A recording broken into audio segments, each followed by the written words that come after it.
San Antonio, the second largest city in Texas, in the southern United States.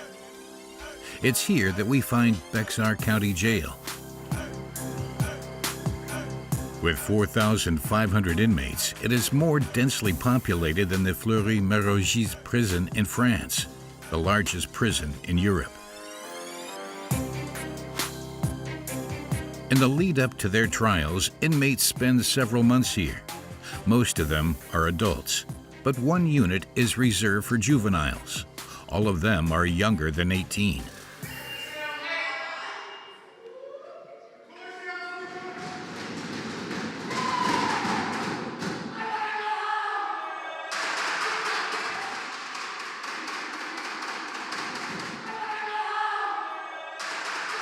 Hey, can you call Master Control, please? Sergeant Stephanie Flores handles special operations for the sheriff. Before laying down the law in this jail, she worked in nightclubs.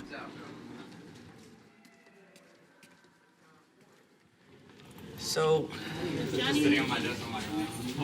hey sir, how are you doing? You want to talk to me? Go ahead, talk to me real quick. No, it's about another officer. He assaulted me. He assaulted you, or did the floor assault you? He assaulted me. You can see it on camera. Okay.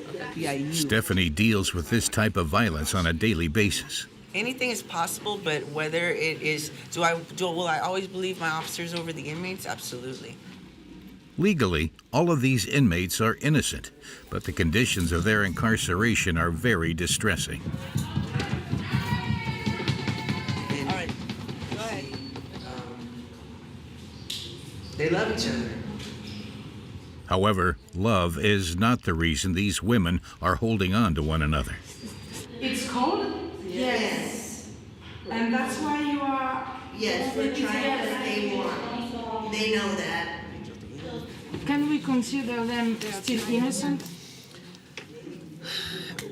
Yes, we can, but we do not treat them and such. They have come into this facility, and we are not to make it a place in which they'd like to come back. It is not supposed to feel like it's a good and comfortable environment. It's supposed to feel like jail. When you're asking me to tell you whether you're innocent or not, the only thing I can do is point to this patch and ask them, what does this say? It says sheriff. It does not say judge. It does not say jury.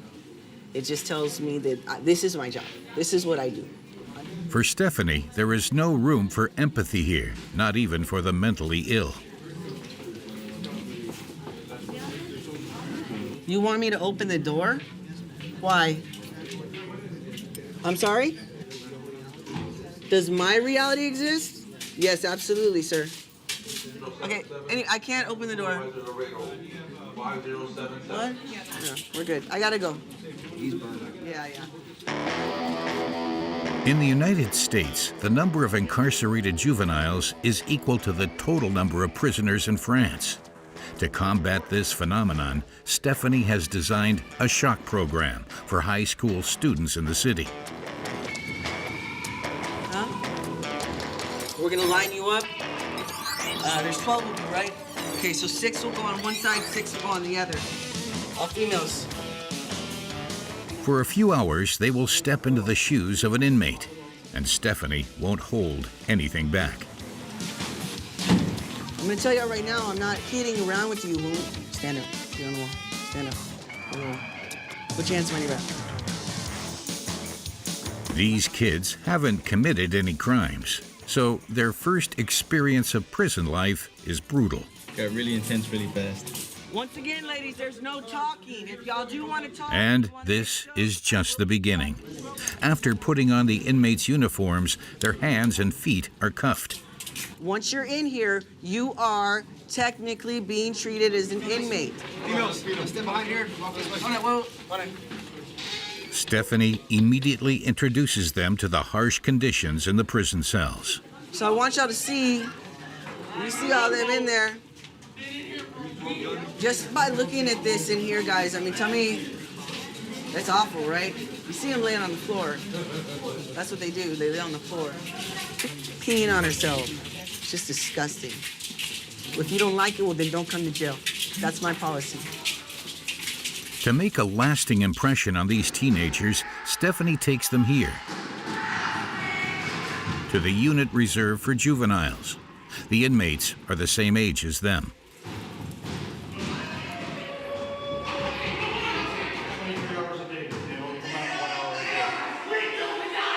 Shower, about a 1 hour during the week for recreation, and that's it. This recreation does not take place outside, but rather here in the unit's common room. You got TV, so everyone, and there's rules. That toilet may be for pee only, that toilet may be for pooping, that toilet may be for both. And if you break one of them rules, you're gonna get thumped for it. Be honest, they beat people up for going to the wrong bathroom. Come on, guys. No sun, no clocks. It's like Vegas, but not as fun. To keep tensions high, Stephanie has staged an emergency intervention for the students with the jail's special unit.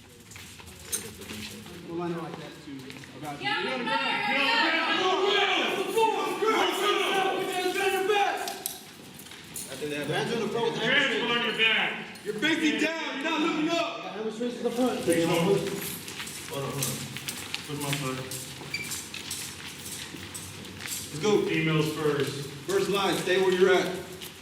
This elite unit is trained to intervene during the most critical situations in the jail. You're not looking around. Face the wall. Oh, I know. I'll give it that. Turn around and face these third officers. Corporal. With 16 years of experience, Lieutenant Spengler is in charge of the unit. These are my guys. If you want to fight somebody, they have no problem using force on you. Tasing you, pepper spraying you, pepper balling you. The chair. The chair. One way or another, you're going to do what we want. You ever seen someone hogtied before? We do that. We do that. For We 2 take- hours, you'd be locked up like that, in a hog-tie position. If my lieutenant tells me I'm allowed to hogtie someone, it's like Christmas. Please. After spending more than 2 hours in the inmate's world, the experience has taken its toll on the students. It's a lot more intense than I expected. It's way different than what you see like on the TV or the cameras. You know, it's just hearing it, smelling it. It's all different. It definitely makes me want to stay on the right track and just, I don't ever want to be in here. The United States has the largest prison population in the world, with 2.3 million Americans behind bars. And children are included in this total. They can be imprisoned from the age of 10. No, you cannot put a kid in jail. That's not right. Only 30% of minors are imprisoned for violent acts. Most are detained for smaller offenses, such as drug use. Any kind of substance, it's a usable amount. That's all you need to prosecute. When they commit a serious crime, their age is no excuse. Children can be tried as adults and incarcerated alongside them. I don't want another 15-year-old to come into an adult correctional facility to deal with the nightmare that is dealing with the prison system. The prison conditions for young people are violent and end up causing them irreversible trauma. If these people had no mental health issues before they entered solitary, they do now. They are placed in solitary confinement, isolated for months in cells without windows, where they are frequently starved and beaten. When they are released, many of them are unable to readapt to normal life. I feel like my childhood, my spirit died of me, you know. Some prisons use an alternative approach. We have to start treating kids like kids and not like inmates.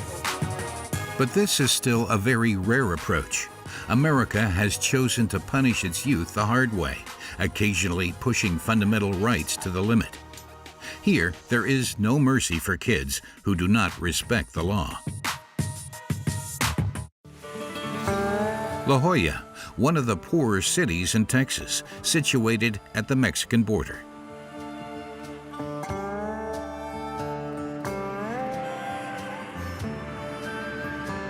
This state holds the record number of prisoners in the country, 218,000, which is 3 times the number in France. The reason so many children are included in this total is due to the amount of police officers present in schools. The 43 scholastic establishments within this education agency have chosen to invest in a police force that is exclusively dedicated to them. They have substantial resources at their disposal, assault rifles, and approximately 60 cameras in each school, from middle school to high school.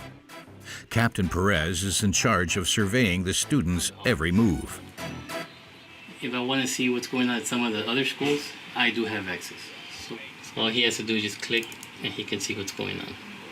It can be bullying, it can be narcotics, it can be weapons, and in some cases it can be assaults.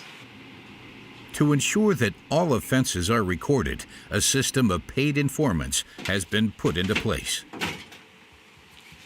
We got different type of criminal mischiefs, thefts, if you report any thefts. Information about a theft is worth $40, while information about a firearm is worth $200. With the help of this system, police officers make approximately 100 arrests per year, often for things which would not go beyond a disciplinary board in France. Okay, ma'am. Axel, Min, we're going to process him here. We're going to go through here. Tome asiento, miss, y ahorita estamos con usted. Okay? Go ahead. Stand by the wall. I'm going to take a quick picture. This 16-year-old is here for punching another student during a fight over a girl.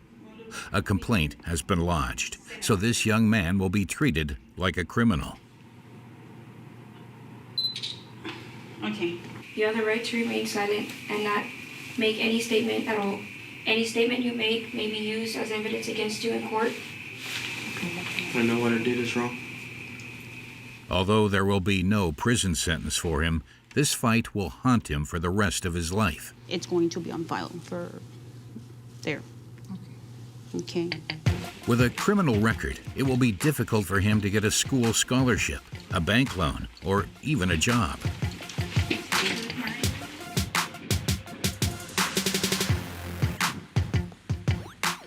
It is impossible for these kids to fall through the cracks. The police watch them all day. In this high school, there are 6 police officers and 4 security officers. They patrol the building together and collaborate with the school staff. Among them is Fabian. He has been working in this school for 3 years. Where are you going to here? Want to class? Take a minute. This morning, he is escorting this student to the school supervisor's office because she has skipped class. What's going on? Well, why are you in my office? No sé. You have no idea why our officer brought you in. So far, you've skipped 2 classes today. Can I trust you to show up? Yes? Yes? You can go back. As part of their day-to-day tasks, these police officers have a very similar job to a school monitor in France. They keep students moving in the corridors and make sure they go to class. Let's go, guys, hurry up. Guys, hurry up, guys, let's go.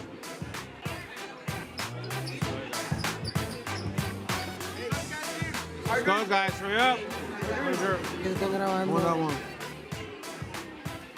We're here to help the students and the staff to work together. Basically, at the end of the day, it's tough for the kids, help them graduate. That's what we're here for. Nowadays, more than 40% of America's public schools have at least one police officer at their disposal. Their presence is mainly required due to the war against drugs that has been waging in schools since the 90s. Regular raids are organized in the schools at La Jolla by the police Canine Brigade.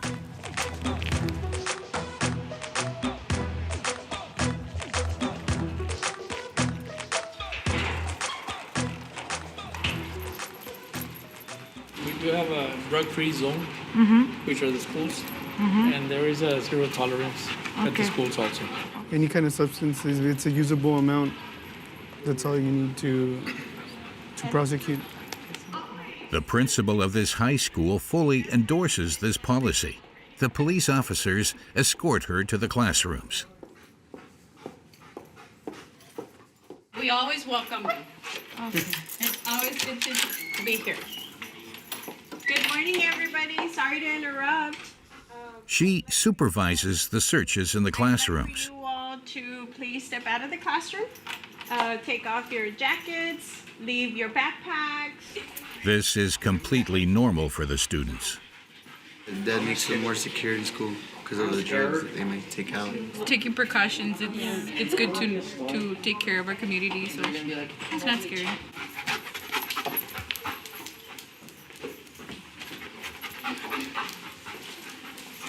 He's already been in the school district for about 4 years.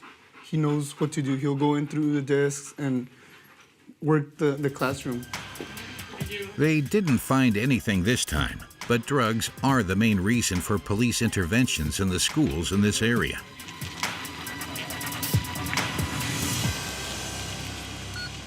I'll be going today from 5108 and route to East Academy, serve a warrant. Officer Jose Elizondo has to arrest a 17-year-old student found in possession of a small amount of cocaine at school. Hello, Ms. Sanchez. Hi. Yeah. Okay, I have a warrant. Can we go ahead and start picking up the student? He's here. Okay. Hello, sir. Hello. How you doing? Let me just, yeah. Nelly Torres. Okay. We have remember the case from September? What's the case from September? Yeah, the baggie. The baggie. The baggie. Okay. We have to send that out to get tested. Okay. Based on the testing, the results came back positive. It is coke. We're gonna have to take it to a judge, so the judge can review your rights, read you the charge, and everything. From there, we have to process you, take you to the county jail. Okay. The teenager is terrified. This is the first time that he has had a run with the police. Just have a seat. Don't freak out. There's nothing that you should worry about. It's just a process, okay? Has my mom already? We're gonna call your mom right now. But it hasn't been done? No, but we're gonna call her. Can you call her right now? Yeah. The arrest is, regardless, is gonna happen. Whether your parents know or they don't know, or they answer or they don't answer. At this point in time, you're considered an adult. So you're not a juvenile anymore. In Texas, it is possible to arrest and imprison children from the age of 10. Once they have reached the age of 17, they are automatically tried and sentenced as adults. For the principal of this high school, this is completely normal. I think that they know what they're doing at this age. They do know what they're doing. They need to be responsible and held responsible. They need to have some consequences, because if we don't give them consequences, it's going to continue. The young man is sent to the county jail for a few hours to have both his photograph and his fingerprints taken. Are you scary? Yeah. Never done this. Never been through the process. He will be released this evening and will avoid jail this time, but a reoffense will put him directly behind bars. The United States is the only country in the world that has not adopted the UN Convention on the Rights of the Child, which gives the right to plead the defense of being a minor. When the charges are serious, adolescents can be tried, sentenced, and incarcerated alongside adults.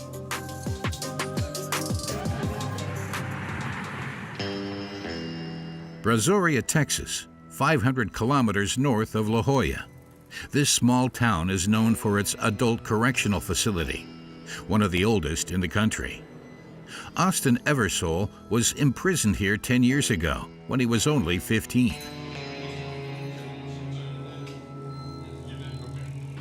We have been given permission to talk to him for 1 hour under close supervision. Austin still has to spend 30 years in jail for murdering his father.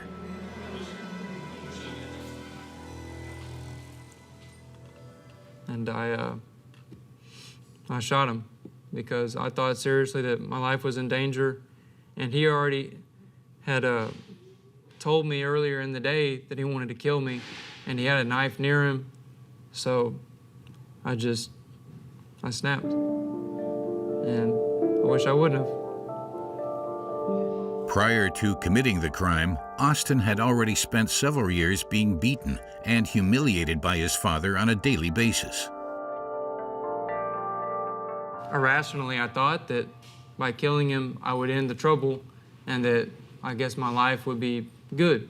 I don't know. This is the mind of an underdeveloped 15-year-old.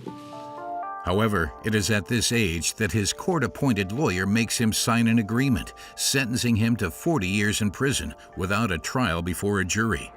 This adult sentence sends him here to live among adult inmates.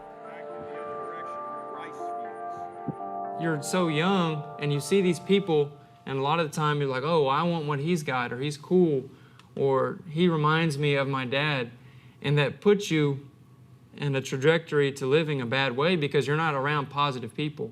You're surrounded by criminals, people that are hardened, people that have been doing this, time after time. Statistics show that juveniles imprisoned with adults are 5 times more at risk of being raped, and their suicide rate is 10 times higher than the average prisoner. I don't want another 15-year-old to come into an adult correctional facility. I don't want that to happen to anyone else, for them and their family to deal with the nightmare that is dealing with the prison system. Austin will be released from prison when he is 55 years old.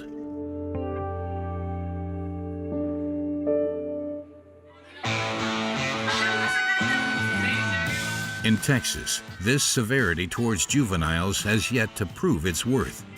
The rate of drug use continues to increase, and the reincarceration rate is at 42%. The zero-tolerance policy, which has been in place for approximately 30 years, is increasingly called into question.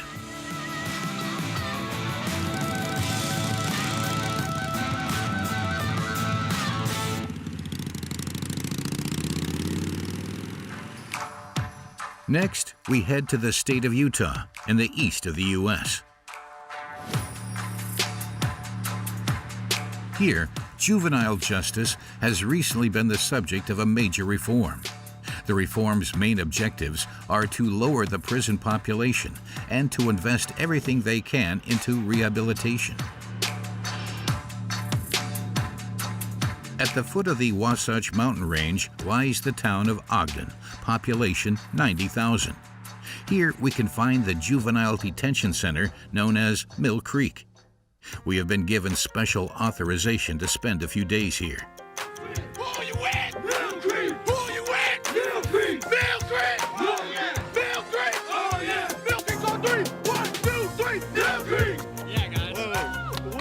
Behind these fences, there are approximately 60 teenagers aged between 12 and 20.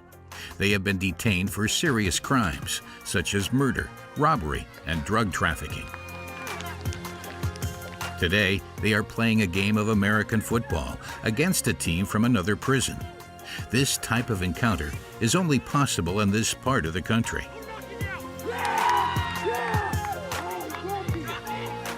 And it is thanks to the juvenile justice reform designed by Susan Burke. It's a really different approach. We have to start treating kids like kids and not like inmates. If we talk about kids as inmates, then we're going to treat them like inmates. If we talk about kids as young people here and giving them an opportunity to change, and then our attitudes will change about how we treat them.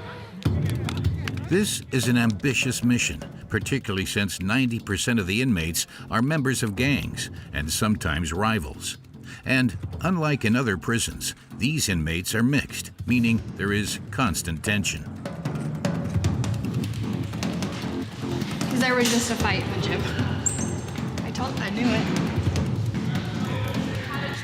Shara has been working in the prison environment for 15 years. She knows that the other inmates quickly have to be separated to avoid trouble. Hey guys, can you line up, please? In the gym, 15-year-old John has just punched another inmate. He is here as a result of 67 counts of assault, and the staff find it very difficult to control him. It takes 6 people to do so.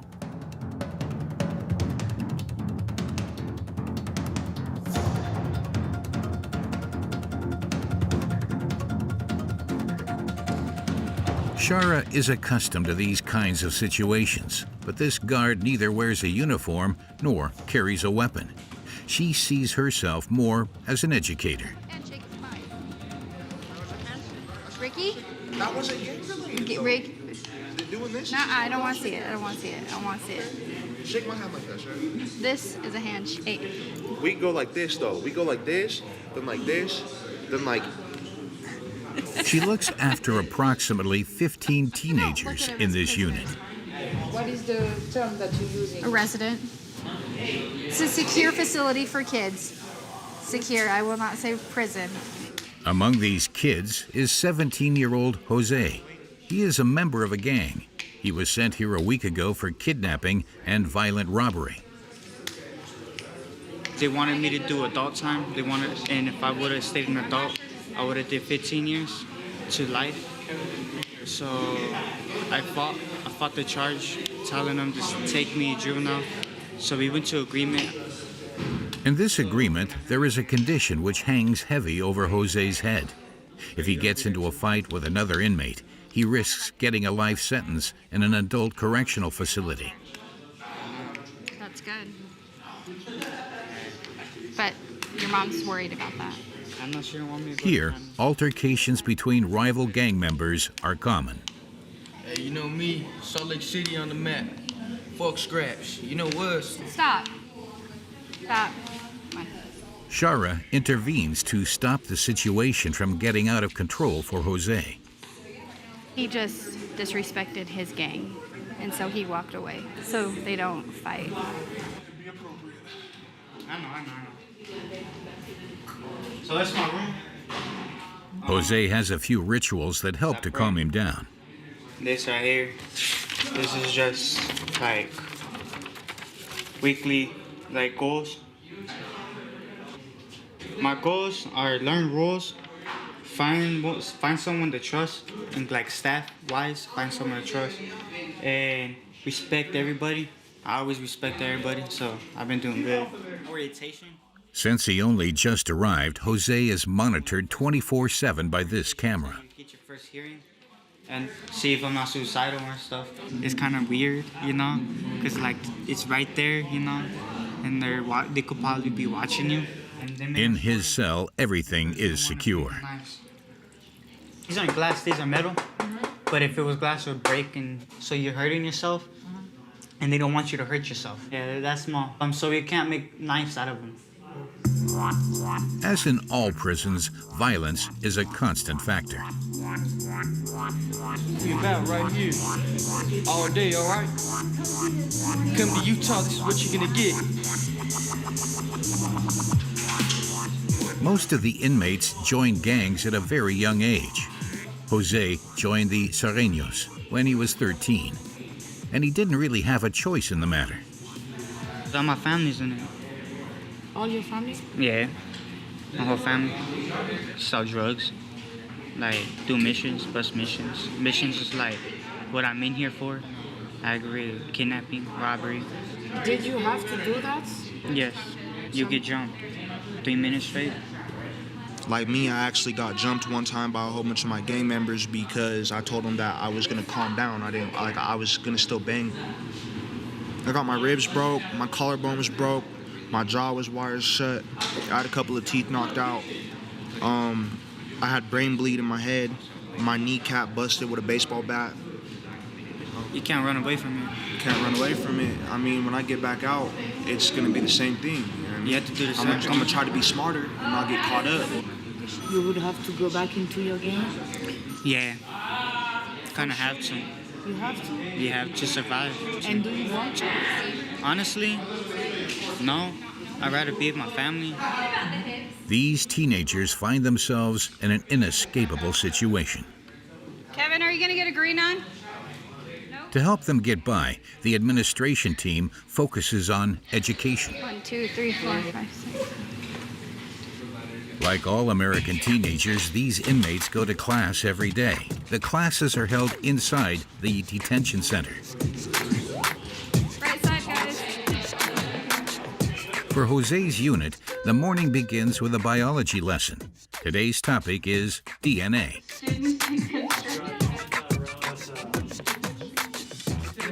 Yep, here you go. Give me your card.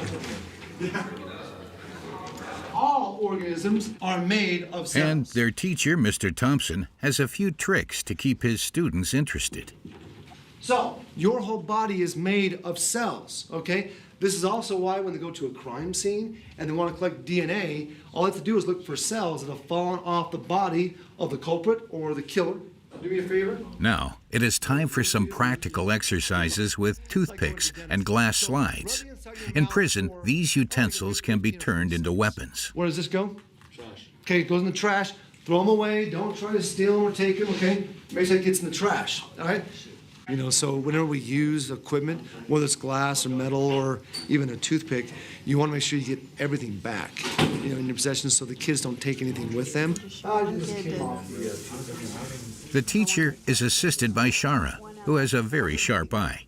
I'm just constantly watching them at all times. I actually check, and they lift up their shirts a little bit to see if they have anything hiding in their pants. And these are viruses. I check to make sure they don't have any pins on them. So 1, 2, 3, 4, 5. Right. I got 6. I got all mine. Don't you start. To encourage good behavior, a point system is used.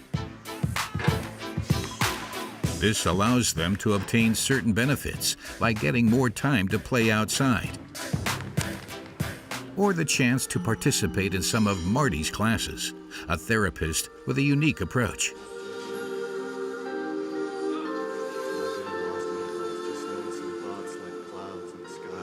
Whatever's happening in your environment from a place of peace and hopefulness and a place of respect, good things are likely to happen. Aside from meditation, Marty's most popular classes for the inmates are gym sessions. A little deeper. I got you. They all want an impressive build, to look imposing and gain respect.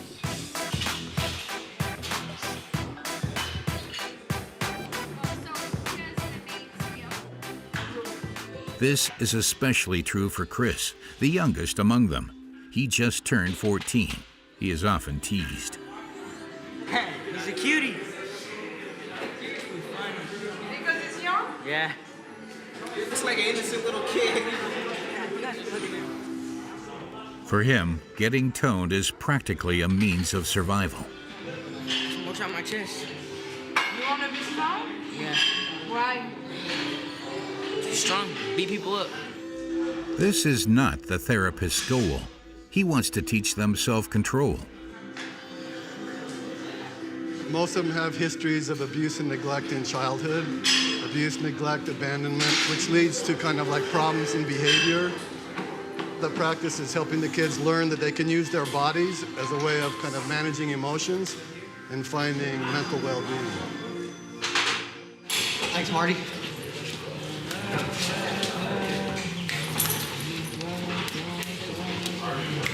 This new approach for keeping the young inmates disciplined seems promising.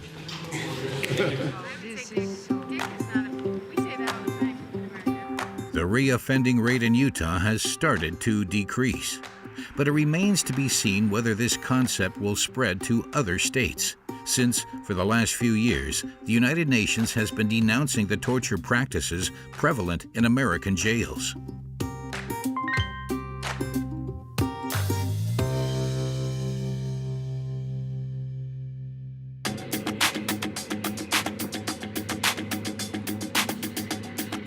This is particularly evident in New York, where juveniles are still forced into prolonged solitary confinement. the Big Apple with its internationally famous symbol, the Statue of Liberty. It is hard to imagine that the second largest and most severe prison in the United States is so close by, Rikers Island. Rikers Island has around 17,000 inmates, including juveniles awaiting their sentences. It is behind these walls that the life of 16-year-old Khalif Browder turned upside down in 2010. His story shocked the country. Wrongly accused of stealing a backpack, he spends 1,000 days at Rikers, waiting for the court ruling that will finally prove him innocent. Throughout his stay, he is assaulted by his fellow inmates.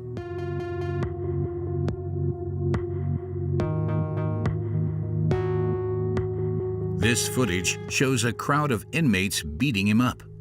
His mistake? Refusing to join a gang, like most of the other inmates. So, they assault him. Some guards try to protect him, while others beat him for no reason.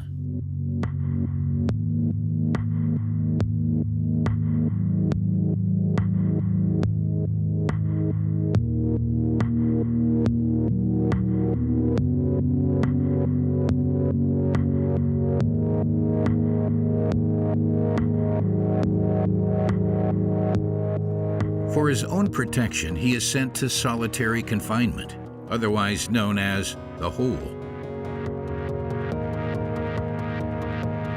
For 2 years, he spends 23 hours of his day in a cell the size of a parking space, with almost no contact with the outside. He tries to kill himself several times. 16-year-old Khalif Browder was walking home from a party in the Bronx when he was stopped by the police and arrested for robbery. After his release, his story captivates the media's attention. The country discovers the horrors of solitary confinement. What they do is they starve you, they won't feed you, and it's already hard in there because if you get the 3 trays that you get every day, you're still hungry because I guess that's part of the punishment. So if they starve you 1 tray, that could really make an impact on you. And how much were you starved? I was starved a lot. I can't even count. This happens every day, and I feel like this got to stop because I feel like there's a lot of people that's in there for stuff that they didn't do. The mayor of New York has promised to close Rikers Island within the next 10 years. Psychologically destroyed, Khalif Browder killed himself 2 years after his release from prison. In his memory, a road in New York is named after him.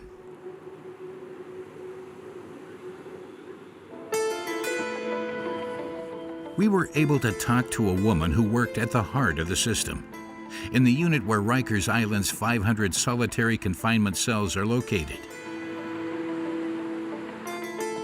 Her name is Mary Busser.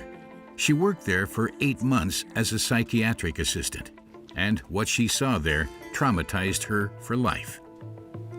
If these people had no mental health issues before they entered solitary, they do now. Often covered in blood from gouging their arms, from picking at veins on their body, blood-smeared walls, people just banging their heads and banging, and I would see bare skulls, people with makeshift nooses, people just babbling, just gone, incoherent, some people smeared in feces. And it was very obviously disturbing to see human beings in this type of a state. The consequences of solitary confinement are disastrous for mental health. To put it bluntly, it scrambles the brain. People become very depressed. They start to have imaginary conversations with the walls, with bugs on the walls, anxiety, great difficulty interacting with people when they've been in there for a while, removed from reality, plunging despair, people becoming suicidal. It is very extreme. Today, an increasing number of American states have restrictions on solitary confinement for juveniles, but a third of them still use it without limits. For the young people who survive this hell, returning to normal life is almost impossible. North of Central Park, lies the district of Harlem. A large part of the population is black. This demographic is 5 times more at risk of being incarcerated than the white population.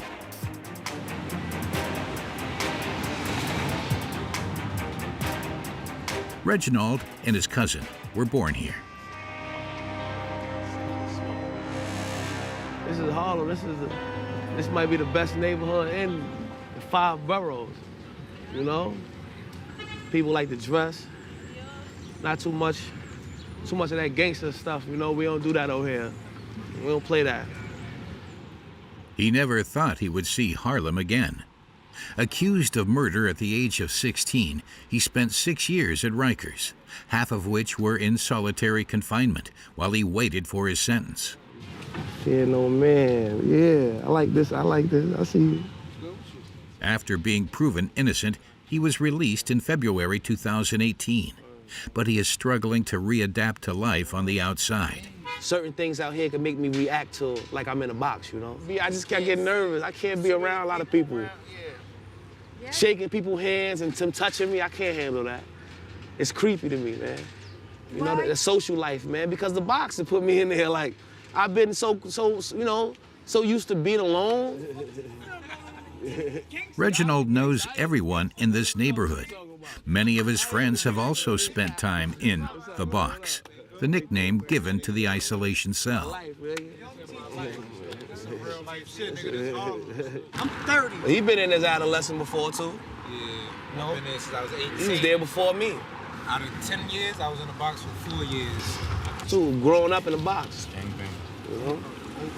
You gotta be mentally strong. If you're mentally strong, you might kill yourself. My lawyer did, though. It's only rough 60 in there. minutes. Which is why a lot of people bug out in the box. There's always a lot of hostility, a lot of aggression because nobody wants to beat it. It's like a jail inside of the jail. You don't supposed to go super crazy, like local, or you lose your mind, like you eating feces and stuff like that. It happens all the time. I don't want nobody to experience that.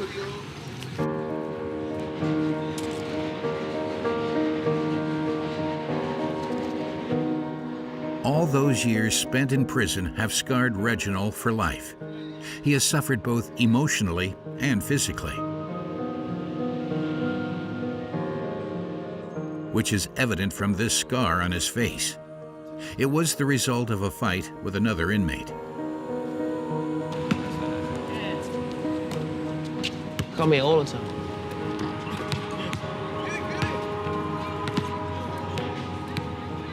Did you ever play? Nah, I used to play when I was young. Well, I don't play no more because, like, I got pain in my legs and stuff from being stagnant, from not moving, so being in a you know, not getting exercise. So I developed like a gap spacing in my leg. I had came out the box in the bang. Felt like something died of me. I feel like my childhood, my spirit died of me, you know. Happiness died of me. That's what I feel like.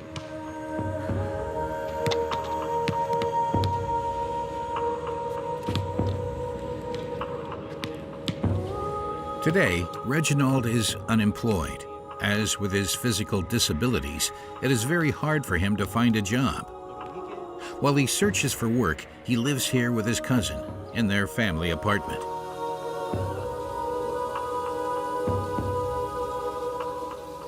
Like a third of the young people who have been in prison, he suffers from depression.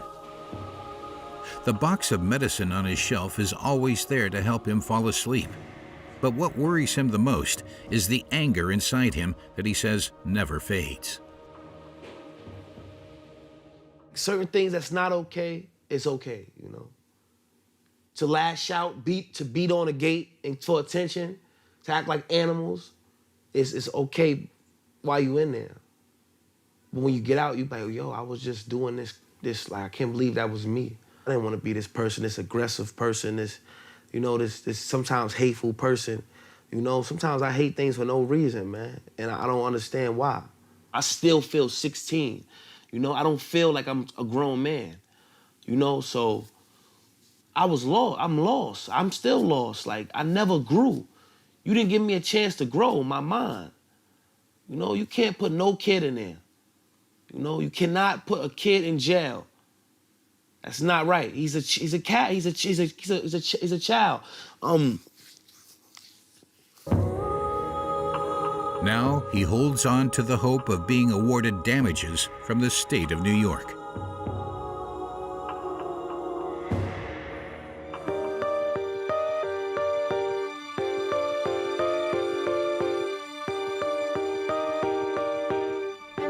Back to Utah, the state which has reformed its judiciary system in order to lower the number of incarcerated children. A new program has just been introduced in this brand new building, attached to the Juvenile Detention Center. Kids in crisis are sent here to avoid jail. This form of preventative detention can be elected by parents, the police, or the social services. 13-year-old Mike arrives with his family. He immediately bursts into tears. He did not know about his placement here.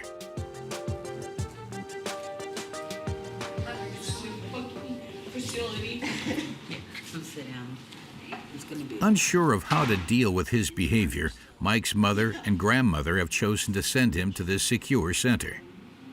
He's getting out of control. He's starting to set fires. He's real aggressive. He's very angry.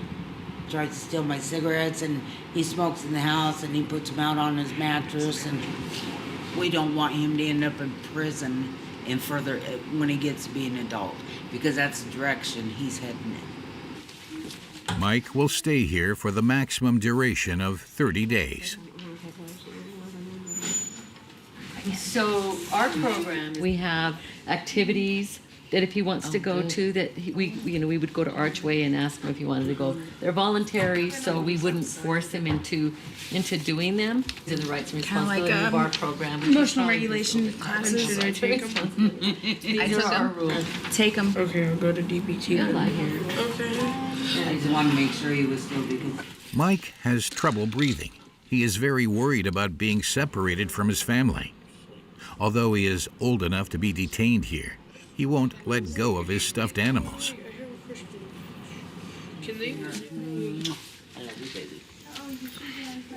Mike has to take a personality test to determine his follow-up care on site. Have you done anything you wish you hadn't when you were drunk or high? Yeah. Have you felt like killing yourself? And I answered yes. Okay, what about mood swings? Definitely. Okay, and depression? Definitely. Okay, breathing problems?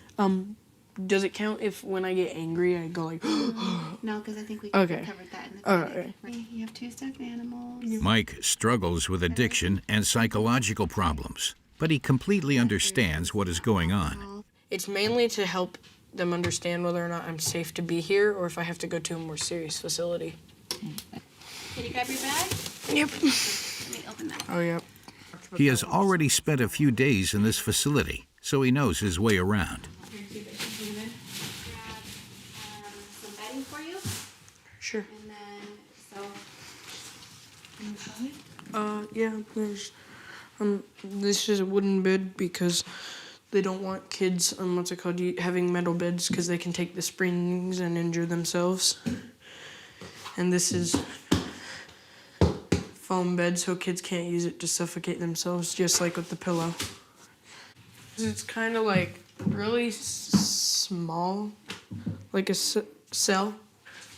Mike's behavioral issues are linked, among other things, to his family situation. His father is an addict and is currently homeless. Do you know why you are angry? Because my dad's not in my life. Very sad. I'm not happy to be here, but I think it'll help. Are you afraid to go to jail? Yeah. Honestly, I am because I feel like I might get beaten up. Also, you're not even allowed to have toothbrushes there because they can make shanks out of them, which is a knife.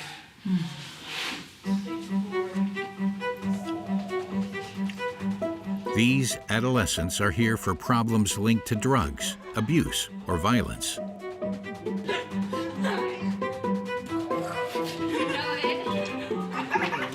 Mike has befriended 15-year-old Samantha.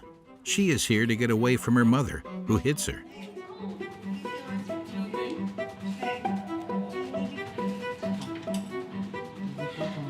do you feel here?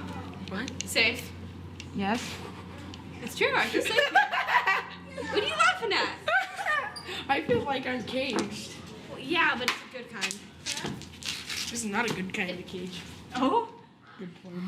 Mike has difficulties with other kids his age. What? Sean, you don't have friends outside? No, because I'm a bad kid. You really think so? Yeah, nobody wants to hang around somebody that smokes. Does drugs and stuff. His struggle with addiction has little chance of improving due to the massive doses of medication he has to take. Every evening before bed, it's the same routine. Like in prison, Leslie checks to make sure he hasn't hidden the pills in his mouth. Okay, cough. Yeah. Cough that way. Okay. What kind of medication do you take? Sleeping, anxiety, depression, and anger. He takes 6 at night, and then he takes 4 in the morning. That's a lot. Yeah. In America, besides being detained, troubled teenagers are often treated with very strong medication that has numerous side effects. Does it help?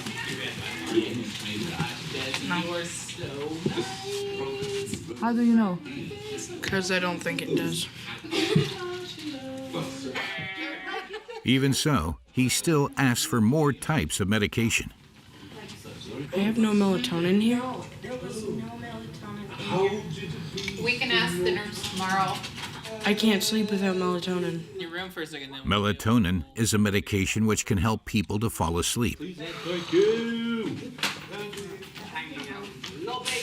So, Sean, I talked to Mom, okay?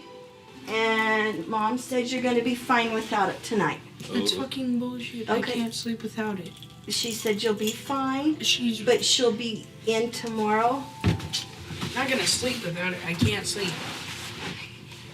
We'll just check him more often than we would, because he's not happy, and he could hurt himself. Only take one of those in your room. For almost an hour, Mike refuses to settle down. He does not give in. He wants melatonin right away. I have no clue what I'm going through. You're right, I So don't. be quiet. Feeling stuck, Leslie decides to call his mother. Hey, these are nice. Mommy, are you coming? Why the hell did you not bring them when it's your responsibility and your duty as a mother and a caretaker to bring me my medicine? You should feel guilty because you're the one who put me in here. Feel guilty.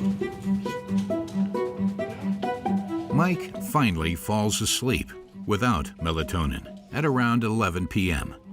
He is still monitored by the specialist from this program, but from home. He hopes never to have to return here.